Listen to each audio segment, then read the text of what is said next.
이 새벽에 잘 오셨습니다. 사랑하는 여러분, 우리가 기도하며 사는 인생, 그리고 하나님 앞에 무릎 꿇며 그렇게 사는 귀한 인생 되기를 소망하고 축복합니다. 오늘 본문 보면 예수님께서 두로와 시돈 지방으로 가셨을 때의 이야기를 기록하고 있습니다. 이 두로와 이 시돈 지방은 이스라엘이 이렇게 있으면 이스라엘 북쪽에 갈릴리가 있습니다. 갈릴리보다 더 위쪽에 있는 그런 곳이고요. 이방 땅입니다. 유대 땅이 아니라 이방 땅입니다. 예수님께서 이방 땅에 가신 겁니다.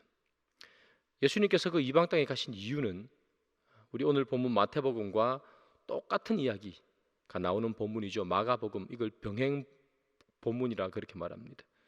마가복음에 있는 병행 본문을 보면 예수님께서 왜 이쪽으로 가시는지 기록해요. 이유는 무엇인가 하면 예수님께서 복음을 증거하다 보니까 유대 종교 지도자들과 마찰이 생겼어요. 갈등이 생겼어요. 그래서 예수님께서 그 갈등을 조금 피하시려고, 소란스럽게 하지 않으시려고, 그리고 조금 쉬시려고 예수님께서 갈릴리에서 이방 땅으로 가신 거죠. 이방 땅으로 가시면 유대 종교 지도자들이 그곳까지 따라오지는 않을 테니까 예수님께서 잠시 그곳으로 물러가신 거였습니다. 예수님께서 두로와 시돈 지방에 있을 때에 한 여인이 예수님에게 찾아옵니다. 성경은 가나안 여인이라 이렇게 기록하죠. 그 여인 또한 이방 여인입니다. 이방 땅에서 이방 여인과 만나서 일어나는 이야기, 그것이 오늘 본문의 이야기가 되겠습니다. 이 이방 여인이 예수님에게 찾아온 이유는 다른 게 아니라 자기 딸이 귀신 들렸기 때문입니다. 그래서 내 딸을 고쳐주십시오, 그렇게 예수님께 부르짖기 위해서 이 여인이 예수님에게 온 것이죠. 이 여인이 예수님 앞에 와서 부르짖습니다. 내 딸을 고쳐주십시오. 근데 예수님의 반응이 상당히 의외입니다. 원래 예수님은 가시다가도 이 아픈 자가 있으면 고쳐주시고, 그리고 누군가 저 멀리서라도 예수의 이름을 부르면서 나를 좀 고쳐주십시오, 나를 좀 살려주십시오, 그렇게 부르짖으면 어김없이 고쳐주셨던 것이 예수님이죠. 근데 오늘 본문에 보면 이 여인이 예수님에게 부르짖습니다. 내 딸을 고쳐달라고. 근데 예수님이 어떻게 반응하시는가 하면 무반응입니다. 무반응. 아무 대꾸도 하지 않으십니다. 여러분, 우리가 살다 보면 기분 나쁠 때가 종종 있는데요, 그 중에 하나가 뭐냐 하면 내가 분명히 이야기했는데, 그리고 저 사람이 들었는데 대꾸도 하지 않을 때 기분 나쁘죠. 상당히 기분 나쁩니다. 사람 무시하는 것 같습니다. 물었는데 대답하지 않고, 또 뭐라고 얘기했는데 대답하지 않고. 그럼 우리는 당장에 마음속에 딱 드는 생각이 바로 그거죠. 사람 무시하는 거야? 하는 생각이 듭니다. 이 여인이 간절히 부르짖습니다. 예수님 대답을 안 하십니다. 분명히 큰 소리를 쳐서 분명히 들었을 텐데 무시하고 가버리십니다. 자, 이런 무시당함, 자존심 상함을 이 여인은 경험했지만 그래도 그녀는 예수님에게 계속해서 부르짖기를 포기하지 않습니다. 예수님이 자신을 무시하거나 말거나 그 여인은 계속해서 예수님에게 부르짖습니다. 고쳐달라고 소리쳤다, 오늘 본문은 기록합니다. 소리친다 하는 이 단어는 한 번 소리치는 것이 아니라 계속해서 반복적으로 소리 지르는 것을 말합니다. 즉 예수님을 따라오면서 계속해서 소리쳤던 것입니다. 여러분, 계속해서 소리치니까 제자들이 그 소리를 듣고 이렇게 얘기합니다. 그 여자가 우리 뒤에서 소리를 지르니 그를 보내소서, 이렇게 말합니다. 그를 보내소서. 여러분, 제자들 입장에서는 상당히 시끄러웠다고 생각들었나 봅니다. 예수님은 그냥 무시하고 가는데 여인이 계속 따라와서 소리 지르지 않습니까? 그러니까 제자들이 그 여인이 계속 따라오는 게 귀찮고 성가신 겁니다. 우리 그러지 않습니까? 누가 계속 소리 지르면 다들 한 번씩 쳐다보고 왜 소리 지냐 그렇게 말하는 것처럼 예수님은 지금 고쳐줄 마음이 없고 앞으로 걸어가시는데 그 여자가 계속해서 소리 지르니까 이 제자들은 귀찮은 겁니다. 성가신 겁니다. 계속 소리 지르니까 시끄러운 겁니다. 그래서 이 제자들이 예수님에게 한 말입니다. 우리 뒤에서 소리 지르니 그를 보내소서, 이렇게 말합니다. 여기서 보내소서라는 이야기는 저 여자를 쫓아보내십시오 하는 그런 의미가 아니라 고쳐서 보내라는 이야기입니다. 제자들이 이 여인을 고쳐서 보내라고 한 이유는 그 여인이 불쌍하고 그 여인에 대한 긍휼함이 있어서가 아니라 이런 말이죠. 예수님, 자꾸 따라오니까 귀찮습니다. 빨리 고쳐서 보내버리십시오 하는 이야기입니다. 그죠? 빨리 고쳐서 보내버리십시오. 귀찮습니다. 예수님 고칠 능력이 있지 않습니까? 자꾸 따라오니까 빨리 고쳐서 보내버리십시오. 그런 이야기죠.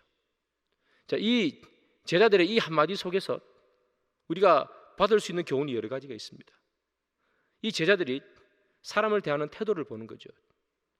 그 사람은 얼마나 간절합니까, 여러분? 그죠? 자기 딸이 걸렸습니다.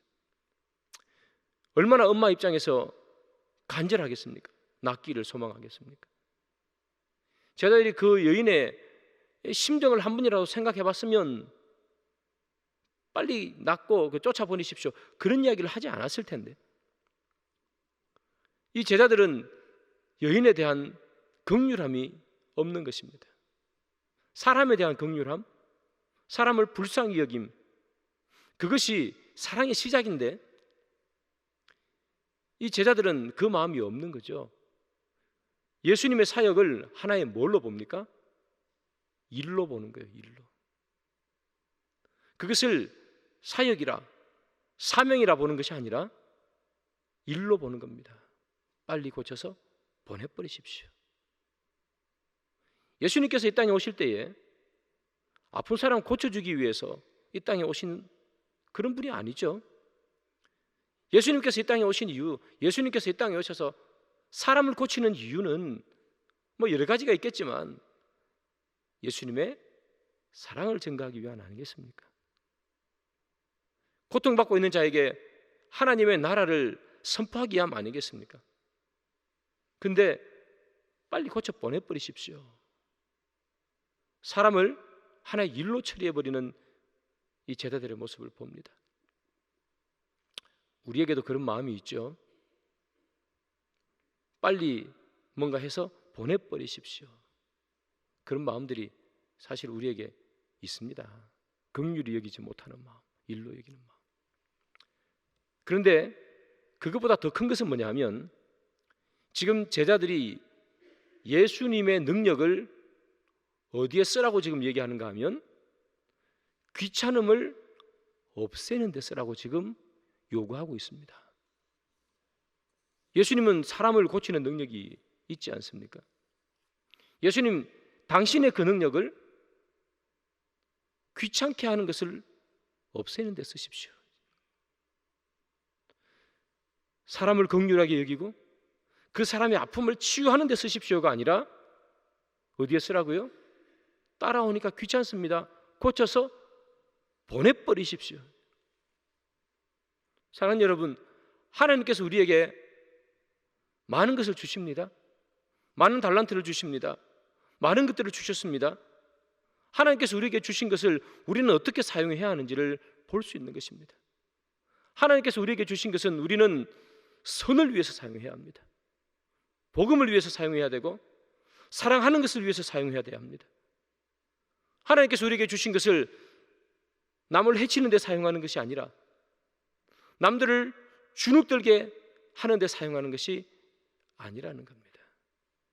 하나님께서 우리에게 주신 그것들을, 능력과 권세와 그 달란트를 일처리하는 데 사용하는 것이 아니라는 겁니다. 하나님이 우리에게 주신 것, 여러분 무엇을 가지고 있든지 우리가 하나님께 받은 것이 있지 않겠습니까? 그것을 우리가 어떤 데에 사용하는지를 우리는 한번 살펴보시기 바랍니다. 하나님께서 나에게 무엇을 주셨는가? 하나님께서 나에게 주신 것을 나는 어떤 곳에 사용하고 있는가? 하나님께서 나에게 힘을 주셨는데 내가 그 힘을 가지고 누군가를 주눅드는데 사용하지 않는가? 하나님이 나에게 무언가를 주셨는데 고작 그것을 내 일 처리하는데, 내 편하게 살아가는데 사용하지는 않는가?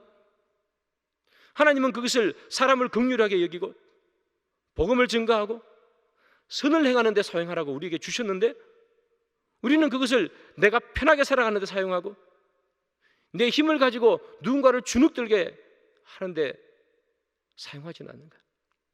지금 제자들은 예수님에게 그걸 요구하는 거죠. 사랑하는 여러분, 우리가 무엇을 가지고 있든지 하나님이 우리에게 주신 것을 우리 선을 위해서 사용합시다. 복음을 위해서 사용합시다. 누군가를 주눅들게 만들고 내 편하게 살아가는데 하나님이 우리에게 주신 것을 사용하지 말아야 되겠습니다. 제자들의 그런 요구가 있었습니다. 여인은 계속해서 예수님을 따라와 소리칩니다. 예수님, 아무런 반응 없으신 예수님께서 드디어 한 말씀 하십니다. 오늘 본문 24절이죠. 예수께서 대답하여 이르시되 나는 이스라엘 집에 잃어버린 양 외에는 다른 데로 보내심을 받지 아니하였노라 하시니. 침묵하시던 예수님 한마디 하십니다. 그 여인에게 이렇게 얘기합니다.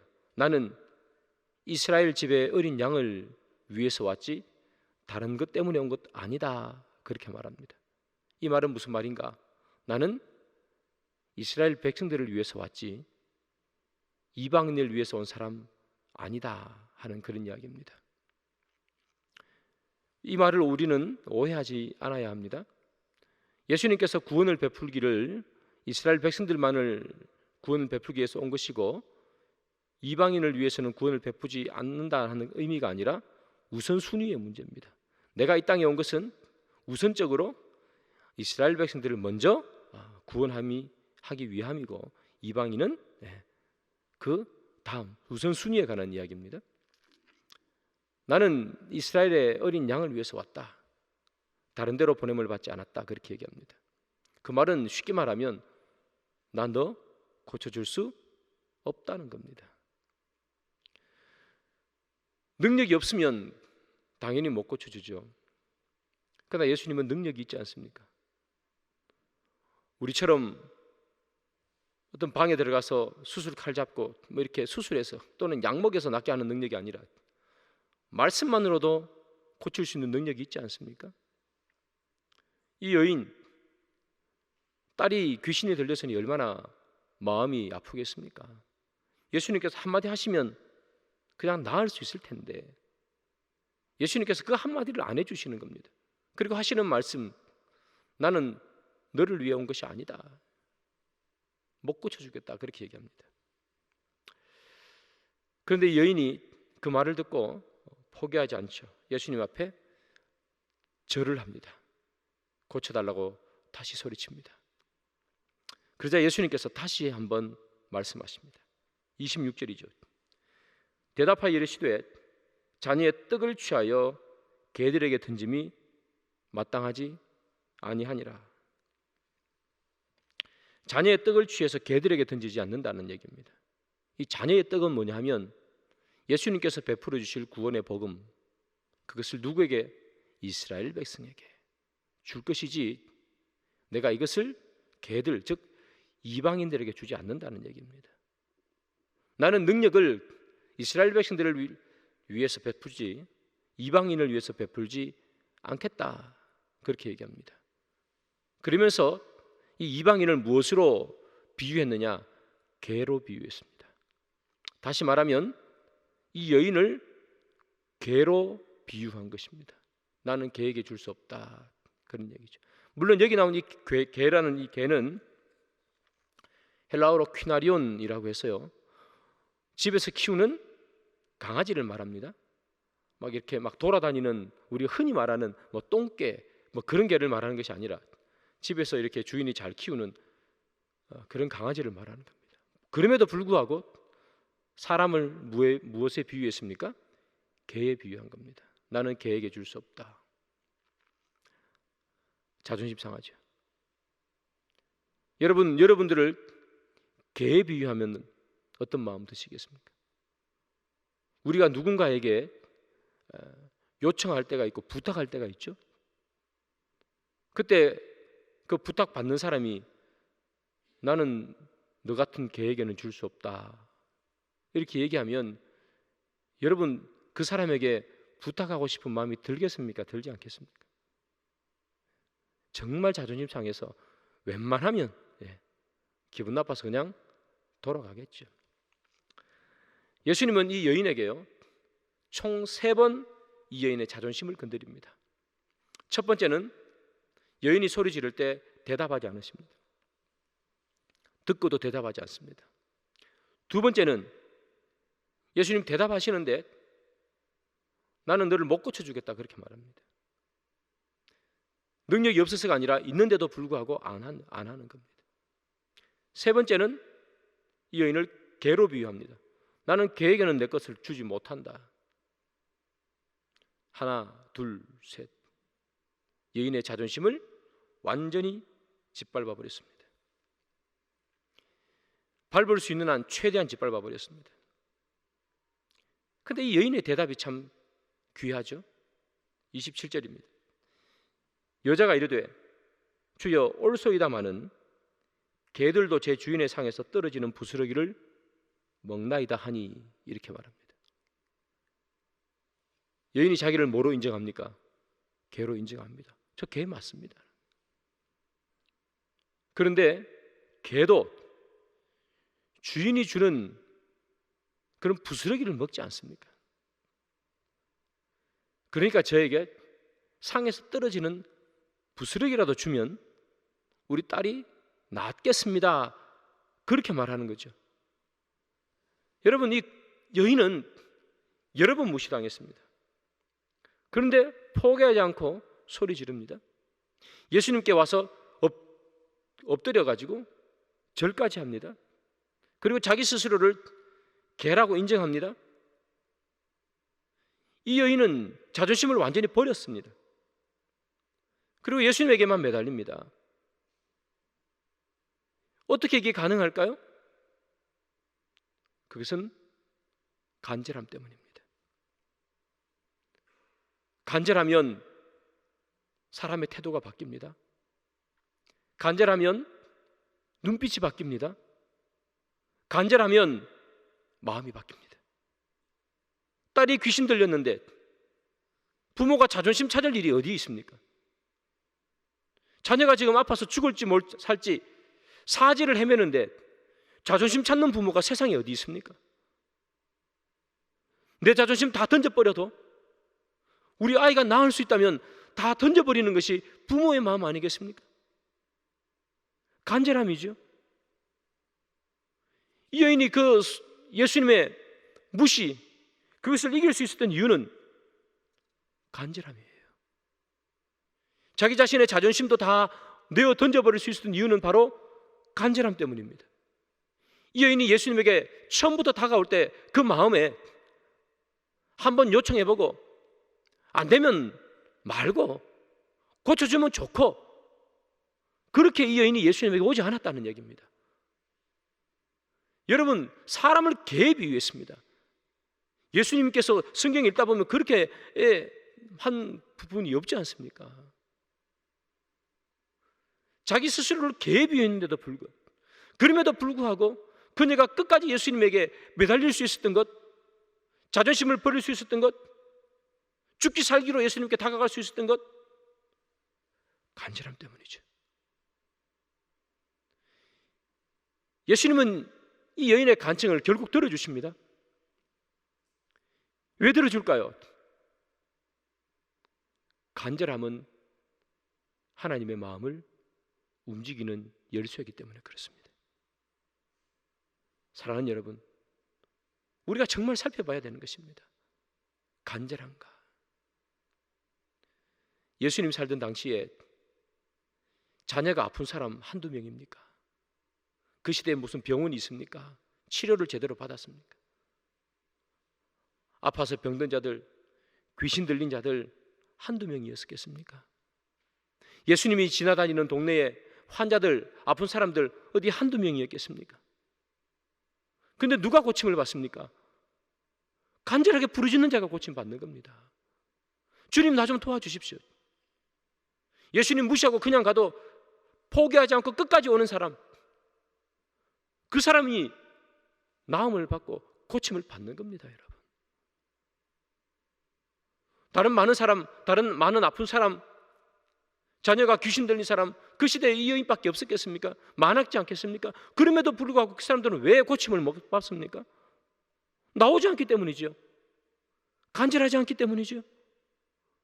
멀리서 예수님에 대한 이야기는 들었지만 예수님에게 나오지 않았기 때문입니다. 예수님에게 나오면 고침 받는 겁니다. 간절하면 고침 받는 겁니다. 안 나오면 고침 못 받습니다. 포기하고 돌아가면, 한두 마디 했는데 예수님 대답 없다고 돌아가면 고침 못 받는 겁니다. 그러나 끝까지 간절하면 고침 받는 것 아니겠습니까? 우리가 우리의 기도를 한번 살펴봐야 합니다. 난 정말 간절하게 기도하는가 말이죠. 나는 정말 간절하게 하나님을 부르짖는가? 내 기도에 간절함이 있는가? 내 신앙의 삶에 간절함이 있는가? 내가 성경을 한 절 읽어도 오늘 이 시간 내가 이 말씀 속에서 하나님을 만나리라, 그 간절함을 가지고 성경을 읽느냐? 그것이 우리가 하나님을 만나느냐 안 만나느냐, 내 인생의 문제를 해결하느냐 해결하지 않느냐가 결정되는 거예요. 간절함이. 그래서 잠언은 여러분 이렇게 말합니다. 잠언 8장 17절이에요. 나를 사랑하는 자들이 나의 사랑을 입으며 나를 간절히 찾는 자가 나를 만날 것이니라. 누가 주님을 만난다고요? 나를 찾는 자가 아니라 간절히 찾는 자예요. 간절히 찾는 자. 주님을 찾는 사람 많잖아요. 다 주님을 찾죠. 우리 교회 성도들 다 주님을 찾지 않습니까? 그럼 다 주님을 만납니까? 간절히 찾을 때 만나는 거 아닙니까? 주님 뭐라고 얘기하십니까? 간절히 찾아라는, 간절히. 이 여인이 낳는 이유 간절함. 그런데 여러분, 이 여인의 간절함은 그러면 도대체 어디에서 나오는가? 왜 이 여인은 예수님께 그렇게 간절하게 자존심 다 상해가며 버려가며 예수님께 이렇게 간절하게 그녀의 모든 것을 버려버리고 예수님 앞에 무릎 꿇는가? 그것은 다름이 아니라 확신에서 오는 것입니다. 확신. 예수님이 병을 고쳐줄 것이라는 확신이에요. 확신이 없으면 누가 이렇게까지 자기를 무시하는데 자존심 버려가며 하겠습니까? 에이, 치워라. 내가 이렇게까지 자존심 상하면 내가 할 일인가? 고칠지 안 고칠지도 모르겠는데 내가 왜 이렇게까지 내가 자존심 상해야 되는가? 그렇게 하지 않겠습니까? 그런데 확신하니까, 예수님이 고쳐주실 것을 확신하니까, 확신이 있으면 간절해지는 거예요. 저 사람이 내 문제를 해결해 주실 거라는 100%의 확신이 있으면 여러분, 그 누가 그 사람에게 달려가서 간절하게 무릎이라도 잡고 바지가랑이라도 잡고 늘어지지 않겠습니까? 여러분들이 자녀가 아픕니다. 저 사람이 100% 우리 아이를 고쳐주시다는 확신이 있다면 누가 저 사람에게 가지 않겠습니까? 저 사람이 나를 무시해도 밀쳐내도 바지가랑이라도 잡고 고쳐달라고 이야기하지 않겠습니까? 그렇게 하는 이유는 뭡니까? 확신입니다. 확신이 없으면 그렇게 못합니다. 고쳐줄지 안 고쳐줄지 내가 잘 모르겠는데 사람들이 용하다고 얘기하면 어느 정도 이야기를 할 수 있겠지만 자존심 상하고 또 상하면 치워라, 의사가 네밖에 없냐, 그렇게 가는 겁니다. 그런데 100% 확신하면 간절해지는 겁니다. 100% 확신하면 자존심도 무너뜨리는 겁니다. 사랑하는 여러분, 예수님이 우리의 메시아인 것을 확신하면 우리는 간절해지는 거예요. 왜 간절해지지 않을까요? 확신이 없어서 그렇습니다. 예수님이 내 문제를 해결해 줄 것이라는 확신, 내가 기도하면 하나님께서 이 기도를 들어주실 것이라는 확신이 없기 때문에 간절하지 않습니다. 이 여인 보십시오. 예수를 뭐라고 고백합니까? 주 다윗의 자손이요. 다윗의 자손이라는 말은 메시아의 또 다른 명칭입니다, 여러분. 메시아여 하는 말이랑 똑같다는 말입니다. 이 이방 여인이 어떻게 예수를 믿게 되었는지 알 수는 없지만 그 여인이 예수님을 부르는 게 뭡니까? 당신은 메시아입니다. 그렇게 말하지 않습니까? 메시아라는 확신이 드니까 뭘 하는 거예요? 간절하는 거예요. 저분이 메시아니까 무엇을 못하겠습니까? 저분이 창조주인데 무엇을 못하겠습니까? 확신이 드니까 간절해지는 거예요. 포기하지 않는 것입니다. 사랑하는 여러분, 예수가 메시아인 것을 여러분 믿으십니까? 예수가 우리 구세주인 것을 믿으십니까? 예수님이 우리 하나님의 아버지신 걸 믿으십니까? 그렇다면 여러분 확신하십시오. 주님께서 우리에게 하신 말씀을 확신하십시오. 두드리라 그리하면 열릴 것이라. 그 말씀이 그냥 있는 말씀이 아닌 것을 확신하시기 바랍니다. 그 말씀이 확신으로 우리 속에 다가오면 우리는 간절해질 수 있는 거예요. 우리는 하나님 앞에 간절해질 수 있는 겁니다. 그 말씀을 확신하지 못하면 기도해도 안 되네, 해도 안 되잖아, 그것이 우리에게 있으면 우리는 간절하지 못합니다. 그러나 예수님이 나의 구세주인 것을, 주님이 나의 아버지인 것을 확신하면 우리는 간절해질 수 있습니다. 저와 여러분들에게 그런 간절함이 있기를 소망합니다. 예수님께서 정말 우리에게 바라는 모습 아니겠습니까? 이 여인의 모습, 간절한 모습, 확신을 가지고 당신은 메시아인데, 당신은 메시아인데 내 아이를 고쳐줄 수 있는 메시아 아닙니까? 내가 당신을 배웠는데 내가 어떻게 이 기회를 날리겠습니까? 그 확신, 그 간절함, 사랑하는 여러분, 우리는 매주마다 주님을 구세주라고 말하지 않습니까? 매주일마다 우리는 신앙 고백을 드리며 주는 나의 구세주라고 고백하지 않습니까? 그 고백이 우리의 확신으로, 그리고 그 확신이 주님께 향한 간절함으로 그렇게 다가가기를 소망합니다. 예수님께서는 이 이방 여인의 그 간청이죠, 내 딸 좀 고쳐주십시오, 이 간청을 들어주지 않을 것 같았습니다. 왜냐하면 무시하고 갔기 때문입니다. 걔에게 줄 수 없다 그렇게 말했기 때문입니다.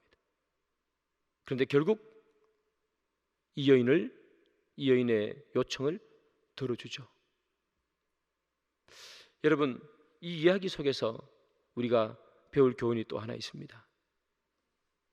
오늘 성경을 보면 의도적으로 무엇인가를 기록하는 것이 있습니다. 의도적으로. 그게 무엇인가 하면 21절을 보면 거기에서 나가사 두로와 시돈 지방으로 들어가시니 그렇게 기록하죠. 거기서 나가서, 이 거기는 갈릴리 지방을 말합니다. 유대 땅을 말합니다. 예수님께서 유대 땅에서 나가서 두로와 시돈 지방으로, 즉 이방 땅으로 갔습니다. 이것을 일부러 기록하고 있습니다. 그리고 이 여인을 만났는데 이 여인을 가나안 여인이다 이렇게 일부러 기록하고 있어요. 가나안 여인.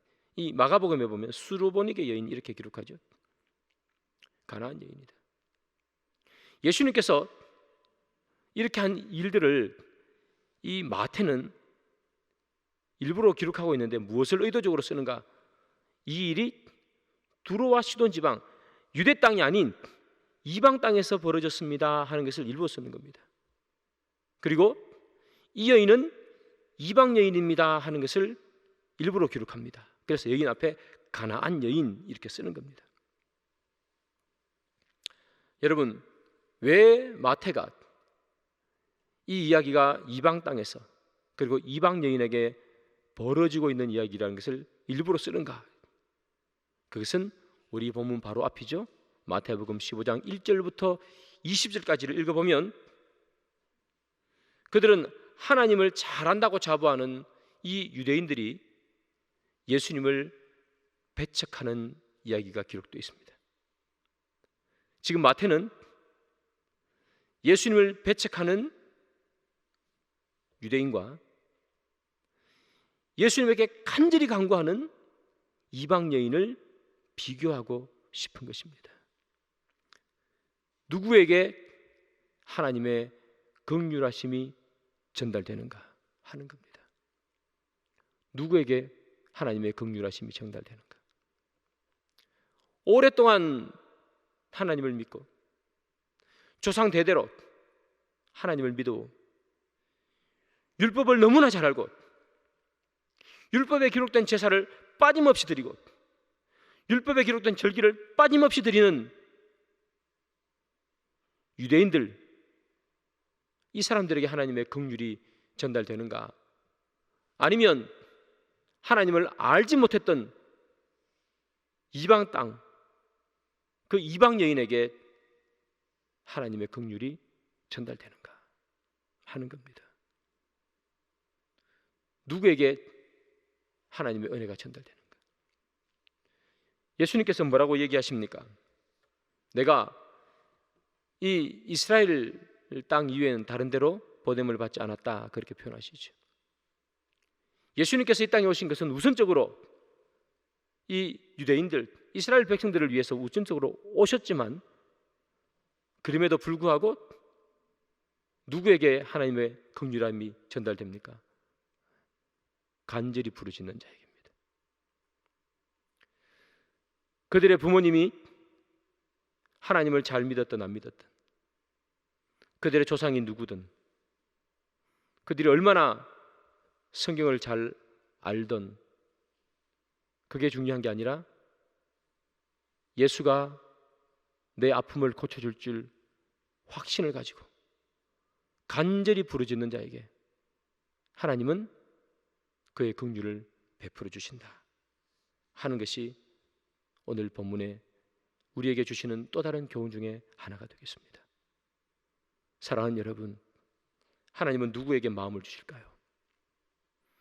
하나님은 누구에게 그의 기적을 베풀어 주실까요? 오래 교회 다닌 사람이 아니라 간절한 사람입니다. 교회 직분을 가지고 있는 사람이 아니라 간절하게 부르짖는 사람입니다. 조상 대대로 예수를 믿은 사람이 아니라